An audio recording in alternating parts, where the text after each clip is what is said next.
नमस्कार, मंडल news bulletin में आपका स्वागत है। आइए पेश करते हैं आज के कुछ प्रमुख व मुख्य समाचार। अब तक यदि आपने मंडल न्यूज के इस चैनल को लाइक व सब्सक्राइब नहीं किया है तो जल्द से जल्द इस चैनल को लाइक व सब्सक्राइब जरूर कर दें।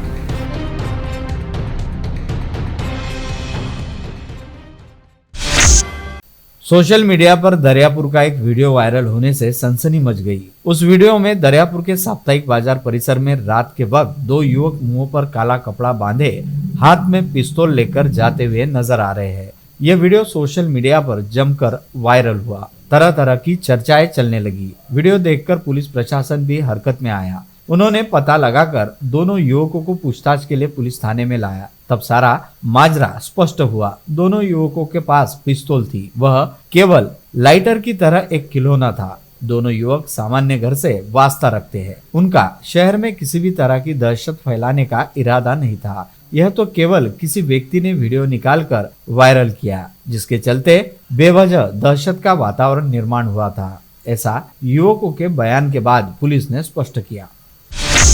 मनपा द्वारा आय बढ़ाने के लिए संपत्ति कर दर वृद्धि का निर्णय लिया गया है। इस निर्णय का शहरवासियों द्वारा कड़ा विरोध किया जा रहा है। राज्य के उप मुख्यमंत्री तथा जिले के पालक मंत्री देवेंद्र फडणवीस ने जिला नियोजन की बैठक में इस मामले में स्थगिति देने की घोषणा की, लेकिन शासन आदेश न मिलने से मनपा प्रशासन दर वृद्धि के साथ संपत्ति कर की वसूली कर रही है। कांग्रेस ने इसका कड़ा विरोध करते हुए मनपा आयुक्त डॉक्टर प्रवीण आष्टीकर से स्पष्टीकरण भी मांगा है, लेकिन मनपा द्वारा निजी कंपनी की सहायता से संपत्ति धारकों के मकानों का नापजोख किया जा रहा है। मनपा प्रशासन द्वारा संपत्ति कर वृद्धि और संपत्ति मूल्यांकन को लेकर खुलासा न करने से गुरुवार को पूर्व पार्षद मुन्ना राठौड़ के नेतृत्व में युवा कांग्रेस कार्यकर्ताओं ने एक दिवसीय अनशन शुरू किया है। मनपा कार्यालय के सामने अनशन पर बैठे इन कार्यकर्ताओं के साथ कांग्रेस के शहराध्यक्ष बबलू शेखावत, पूर्व महापौर विलास इंगोले, पूर्व विधायक ज्ञानेश्वर दाने पाटील और कांग्रेस के किशोर बोरकर भी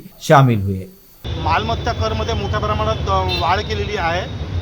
तसेच सर्व मालमत्ताचा मोजमाप सुरू केला आहे आणि मोजमाप अशा पद्धतीने करून राहिले की त्याच्यात संडास, बाथरूम, जिना वगैरे वगैरे सर्व मोजून राहिले आणि ते कोणत्याच प्रकारची नोटीस नाही, कोणत्याच प्रकारची परमिशन नाही, काहीच नाही, सरसकट त्यांनी सुरू केलेलं आहे। आणि याबाबत माननीय पालकमंत्र्यांनी फडणवीस साहेबांनी स्टे दिला असं म्हटलं जाते, परंतु त्यांच्या आदेशाचा काही पत्ता नाही आहे। महानगरपालिका प्रशासन यांचं म्हणणं असं आहे की आम्हाला लेखी स्वरूपात आतापर्यंत महाराष्ट्र शासनाकडून कोणताही आदेश आलेला नाही। या शहराच्या जनतेला तेच टॅक्स पाठवून राहिले। टॅक्स त्यांनी 40% वाढ केली असं म्हटलं आहे, पण काही ठिकाणी डबल, काही ठिकाणी टिबल केली आहे। आता त्याच्यात ते कमी, जेव्हा ते टॅक्स कमी करूनही कमी जे टॅक्सची पावती आहे त्याच्यात PP लिहून राहिले, म्हणजे पार्ट पेमेंट। म्हणजे याला कुठेही स्थगिती नाही। हे पूर्ण टॅक्स या शहराच्या जनतेकडून वसूल करण्यात येणार आहे। जर 2000 टॅक्स असेल तर त्याला एकदम 6000 रुपये टॅक्स लावून देतो आहे, 5000 रुपये लावून येतो आहे। हा रोष जनतेमध्ये आहे। मग याच्या संदर्भामध्ये टॅक्स कर्मचारी आणि नागरिकांमध्ये जे कर्मचाऱ्यांविषयीचं असंतोषाचं वातावरण गावातल्या जनतेमध्ये आहे। जिले की सांसद नवनीत राणा ने सोलापुर के अगजुल में एक युवक द्वारा दो बहनों से एक विवाह पंडाल में विवाह करने का मुद्दा उपस्थित कर इससे हिंदू संस्कृति पर दाग लगने की बात कह दी। राणा ने ऐसी घटनाएं टालने के लिए कानून बनाने की मांग भी की। राणा ने कहा कि एक युवक ने एक ही मंडप में दो लड़कियों से विवाह किया। देश में धारा 454, 495 यह कानून है, किंतु एक ही समय दो लड़कियों से परिणय करने के बारे में कोई ठोस कानून नहीं है। इसलिए ऐसी घटनाएं भविष्य में न हो, क्योंकि इससे संस्कृति को ठेस पहुंचती है। अंततः नया कानून बनाने की आवश्यकता है ताकि ऐसे विवाह करने वालों पर कार्रवाई की जा सके। भाऊसाहेब पंजाबराव देशमुख की 124वीं जयंती उपलक्ष्य में आगामी 20 से 27 दिसंबर दौरान भाऊसाहेब देशमुख स्मृति वैद्यकीय महाविद्यालय व रुग्णालय में अनेक बीमारियों की निःशुल्क जांच तथा आवश्यकता पड़ने पर शल्य क्रिया की जाएगी, जिसमें हार्ट, रेटिनोपैथी, एंजियोग्राफी, एंजियोप्लास्टी का भी समावेश है। ऐसी जानकारी आज दोपहर PDMC सभागार में आयोजित प्रेस वार्ता में संस्था अध्यक्ष हर्षवर्धन देशमुख ने दी। इस समय उपाध्यक्ष एडवोकेट गजानन पुणकर, एडवोकेट जयंत पाटिल पुजदेकर, कोषाध्यक्ष दिलीप बाबू इंगोले, प्राध्यापक सुभाष बंसोड, अधिष्ठाता डॉक्टर अनिल देशमुख, संचालक डॉक्टर पद्माकर सोमवंशी, अनंतराव टाले आदि उपस्थित थे। पंजाबराव देशमुख मेडिकल कॉलेजला आजची अनेक आपल्या सर्वांची जी पत्रकार बंधूंची जी मागणी होती की पत्रकार परिषदा घेऊन इथं दवाखान्यामध्ये काय सुरू आहे, काय होतं आहे ही माहिती द्यावी म्हणून आज मुद्दामून सर्व आपल्याला विनंती की पाचारण करण्यात आलं। अनाथों के नाथ शंकर बाबा पापलकर की दिव्यांग बेटी गांधारी को माय होम इंडिया नामक संस्था के पुरस्कार समारोह में स्वागत गीत गाने के लिए विशेष रूप से अरुणाचल प्रदेश में मुख्यमंत्री पेमा खांडू ने मुंबई में आमंत्रित किया गया है। यह निमंत्रण मिलने के बाद अनाथ दिव्यांग गांधारी बुधवार की शाम अमरावती एक्सप्रेस से रवाना हो गई। कोरोना काल से शालेय स्नेह सम्मेलन और सहल के आयोजन पर ब्रेक लग गया था, लेकिन अब पाबंदियां हटने के बाद शालेय सहल आयोजन किया जा रहा है। इस कारण पर्यटन स्थल सहित वाटर पार्क में चहल पहल बढ़ गई है। इस सहल के लिए वाटर पार्क अधिक पसंद किया जाने से वह हाउसफुल रह रहा है। सहल के 2 माह के कार्यकाल में करोड़ों रुपए का व्यवहार होने की संभावना है। शिक्षा विभाग द्वारा सहल पर जाते समय सावधानी और नियमों का पालन करने का आह्वान शालाओं से किया गया है। श्री संत गाड़गे बाबा का 66वां पुण्यतिथि महोत्सव बड़े धूमधाम के साथ मनाया जा रहा है। गाड़गेनगर परिसर के संत गाड़गे बाबा मंदिर में आज सुबह काकड़ा आरती हुई और श्रीमद् भागवत कथा प्रवक्ता सुनील महाराज लांजूरकर देवरी का प्रवचन हुआ। इस अवसर पर गाड़गे बाबा भक्त बड़ी संख्या में उपस्थित थे। शिवाजी शिक्षा संस्था के सहकार्य से मॉर्निंग क्रिकेट क्लब द्वारा आयोजित मॉर्निंग चषक 2022 का विधायक सुलभाताई खोड़के ने इस तरह बल्ले से गेंद पर प्रहार कर उद्घाटन किया। इस समय संस्था के कोषाध्यक्ष दिलीप बाबू इंगोले, पूर्व राजस्व उपायुक्त उद्धवराव गरकल, प्राचार्य डॉक्टर स्मिता देशमुख, प्राध्यापक विलास ठाकरे, डॉक्टर गजानन गोसावी, श्रीरामजी भटकर, वैशाली बिजवे आदि उपस्थित थे।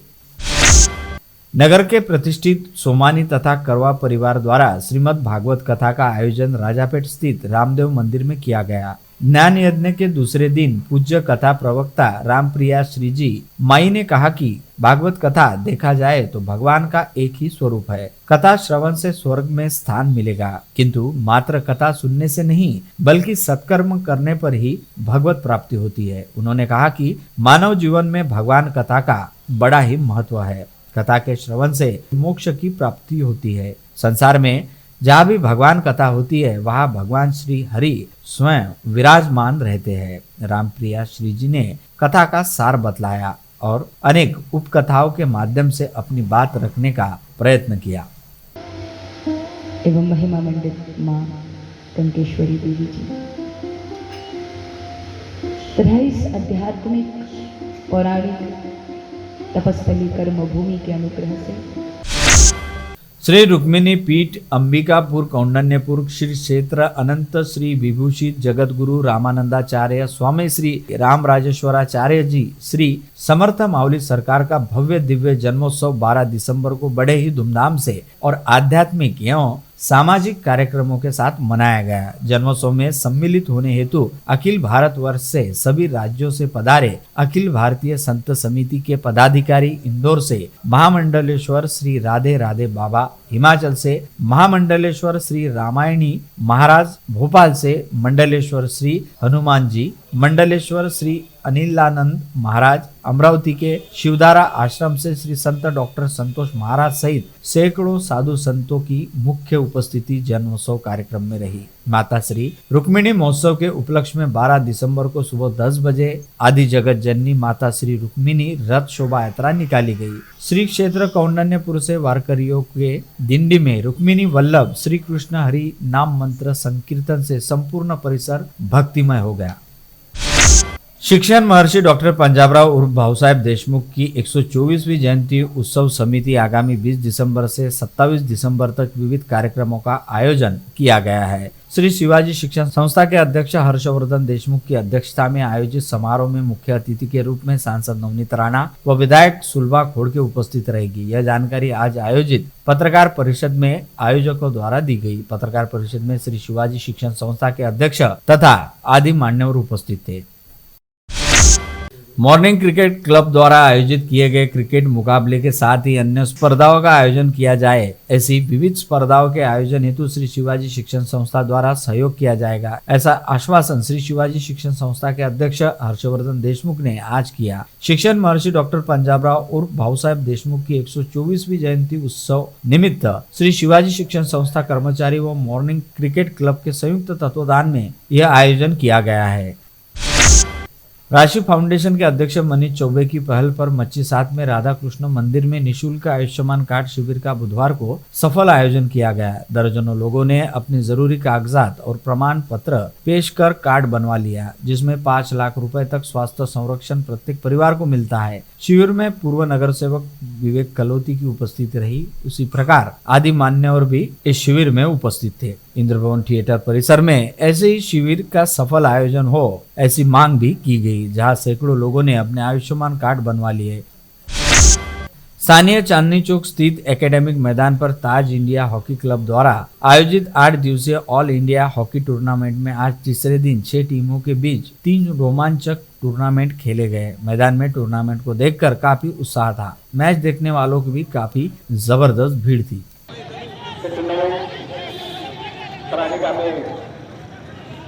हमें मदद मिलती है, जैसे कि मैंने पहले बताया, हमारी जो टूर्नामेंट कमेटी है सचिव अफसर साहब, अमित शक्ता साहब अध्यक्ष। धामनगांव रेलवे तहसील के गवा फरकाडे गांव की ई क्लास जमीन पर अतिक्रमण कर गांववासियों को गालियां दी। इतना ही नहीं तो 22 लोगों के खिलाफ कुर्रा पुलिस थाने में झूठी शिकायत दर्ज कराई। वह अतिक्रमण हटाया जाए और दर्ज किए गए झूठे केसेस वापस ले, ऐसी मांग को लेकर ओबीसी महासभा ने आज जिलाधीश को ज्ञापन सौंपा। महाराष्ट्र लोक सेवा आयोग ने पत्र जारी कर पीएसआई 2022 के मैदानी जांच में अन्यायकारक बदलाव किए हैं। पुलिस भर्ती के लिए मेहनत करने वाले प्रत्याशियों के साथ अन्याय न करते हुए यह आदेश रद्द किया जाए, ऐसी मांग करते हुए पीड़ित प्रत्याशियों ने जिलाधिकारी के माध्यम से मुख्यमंत्री को ज्ञापन सौंपा। राज्य सरकार द्वारा हाल ही में जारी किया गया सेवा संरक्षण आदेश अंशतः बिना अनुदानित शिक्षकों के साथ छलावा है। इसे रद्द करने की मांग उर्दू टीचर्स एसोसिएशन के विभागीय अध्यक्ष गाजी जाहेरोश के नेतृत्व में शिक्षा, शालेय व क्रीड़ा मंत्री के नाम से विभागीय उपसंचालक शिवलिंग पटवे को ज्ञापन सौंपकर मांग की। आयुर्वेदाचार्य नाना जोशी की स्मृति में प्रभा आयुर्वेदिक फाउंडेशन महाराष्ट्र द्वारा 2 दिसंबर को तुलजापुर से आयुर्वेद रथ यात्रा का शुभारंभ किया है। तुलजापुर से शुरू हुई रथ यात्रा 2000 किलोमीटर की दूरी तय कर 18 दिसंबर को अमरावती पहुंच रही है। तुलजापुर से शुरू हुई रथ यात्रा 2000 किलोमीटर की दूरी तय कर सुबह 8 बजे नीमा की रथ यात्रा सहित स्वर्गीय नाना वैद्य गोमटे के बूटी प्लॉट राजापेट स्थित निवास स्थान से पदयात्रा द्वारा शुरू होगी। सुबह 10 बजे से दोपहर 1 बजे तक पीआर पोटे पाटिल आयुर्वेदिक रुग्णालय में रोग निदान व उपचार शिविर आयोजित भी किए गए हैं।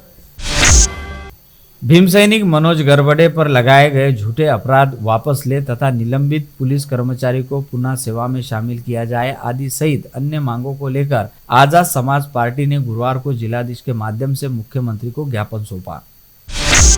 औरंगाबाद जिले के पैठन में संतपीठ उद्घाटन कार्यक्रम में उच्च व तकनीकी शिक्षा मंत्री चंद्रकांत दादा पाटिल ने महापुरुषों के बारे में असभ्य बयान किया, जिसके कारण महाराष्ट्र के बहुजन समाज की भावना आहत हुई है। ऐसे मंत्री को मंत्रिमंडल से हटाया जाए तथा उनसे इस्तीफा लेने की मांग सकल बहुजन समाज ने जिलाधिकारी पवनीत कौर के माध्यम से मुख्यमंत्री एकनाथ शिंदे को ज्ञापन सौंपकर की है।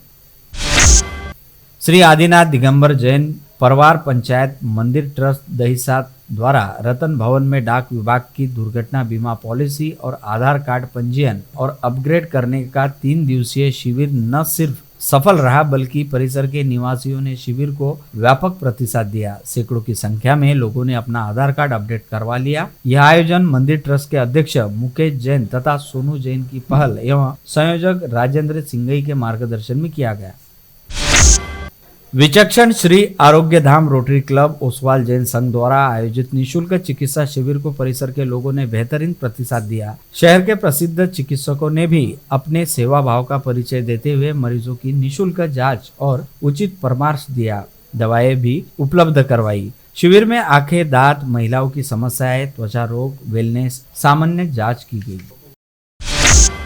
शहर के किरण नगर स्थित नरसम्मा महाविद्यालय के मैदान पर आगामी वर्ष 8 से 15 जनवरी 2023 तक युवा स्वाभिमान पार्टी व युवा स्वाभिमान महोत्सव अंतर्गत Amravati premier tennis ball T10 cricket स्पर्धा का आयोजन किया गया है। इस स्पर्धा में विजेता टीम को 1,31,000 नगद व ट्रॉफी तथा उपविजेता टीम को 91,000 नगद वो ट्रॉफी प्रदान की जाएंगी। इसके अलावा स्पर्धा में लाखों रुपए के पुरस्कार प्रदान किए जाने वाले हैं। ऐसी जानकारी आज आयोजित पत्रकार परिषद में धीरज भेड़े ने दी।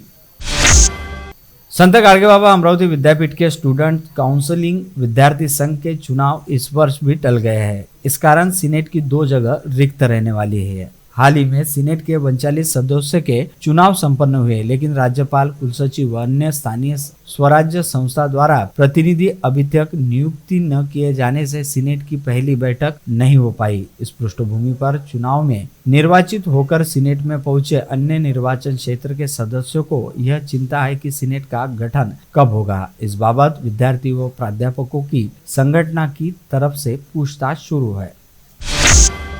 उपलब्ध मनुष्यबल के नियोजन पूर्वक इस्तेमाल व संवेदनशील क्षेत्र में नियमित गश्त के कारण व्याघ्र संरक्षण बाबत का लक्ष्य पूर्ण करने में मेलघाट व्याघ्र प्रकल्प देश में अव्वल रहा है। यहाँ पहुंची खबर के अनुसार मुंबई सत्र न्यायालय ने मंत्रालय में अधिकारी से मारपीट करने के मामले में प्रहार अध्यक्ष और विधायक बच्चू कडू को नोटिस जारी कर आगामी 3 जनवरी को अदालत में प्रस्तुत होने के हुक्म दिए है, जिससे माना जा रहा है कि कडू की बाधाओं में बढ़ोतरी हो रही है। पत्नी ने प्रेमी की सहायता से पति की हत्या करने की चौंकाने वाली भयानक घटनाएं सामने आ रही है। हाल ही में अकोला जिले के पातुर तहसील में ऐसी एक घटना उजागर हुई थी। अब फिर अकोला के खदान पुलिस थाना क्षेत्र के खड़की परिसर माढ़ा कॉलोनी में दिल दहला देने वाली सनसनीखेज घटना उजागर हुई है। देवर के प्यार के चक्कर में पड़ी पत्नी ने देवर की सहायता से पति का गला घोटकर हत्या कर डाली और पति की आकस्मिक मौत हो गई, ऐसा दर्शाने का प्रयास किया, परंतु पुलिस की तहकीकात में उनका प्रयास फंस गया। पुलिस ने आकाश इंदौरी की हत्या के अपराध में उसकी पत्नी दिव्या और मौसेरे भाई संजय मांजरे को गिरफ्तार कर लिया है। फ्लैट का सौदा अनिल बेमला नामक व्यक्ति के साथ किया। बयान चिट्ठी में 10 लाख रुपए भी लिए और फिर वह फ्लैट किसी और को बेच डाला। शिकायतकर्ता के साथ धोखाधड़ी की। इस शिकायत के आधार पर राजापेट पुलिस ने मोरेश्वर जोशी व योगेश सवई के खिलाफ अपराध दर्ज कर आगे की कार्रवाई शुरू की है।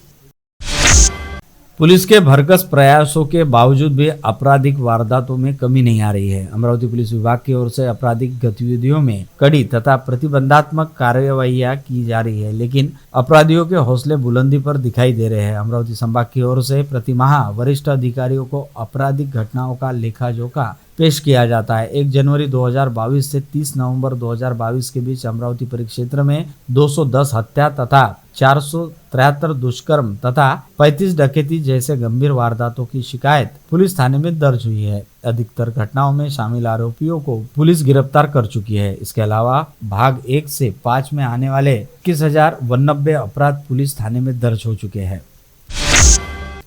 महाराष्ट्र मध्य प्रदेश अंतरराज्य सागौन तस्करी में पकड़े गए मामले में परतवाड़ा के एक पेट्रोल पंप संचालक ने मध्य प्रदेश के वन अधिकारियों को सीसीटीवी फुटेज देने से इनकार किया है। इस प्रकरण में शामिल परतवाड़ा के 6 संदिग्धों को वन अधिकारियों ने अब तक कोई पूछताछ नहीं की है। यह विशेष।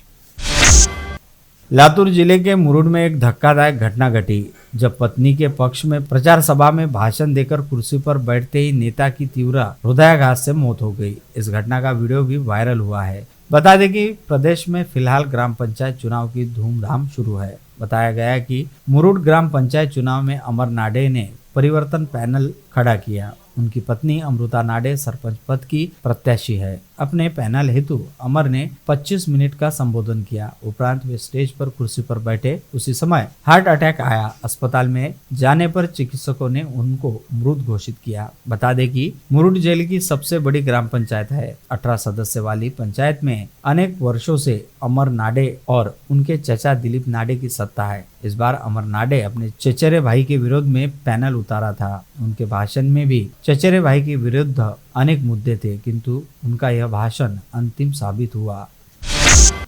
बुल्डाना शहर के वावरे बिल्डिंग में पतंग लूटने गए 13 वर्ष के प्रणव विनोद बोरकर की मौत हो जाने से खलबली मची और शोक व्याप्त है। इस इमारत में निर्माण कार्य चल रहा है। प्रणव वहां कटी पतंग लूटने गया था।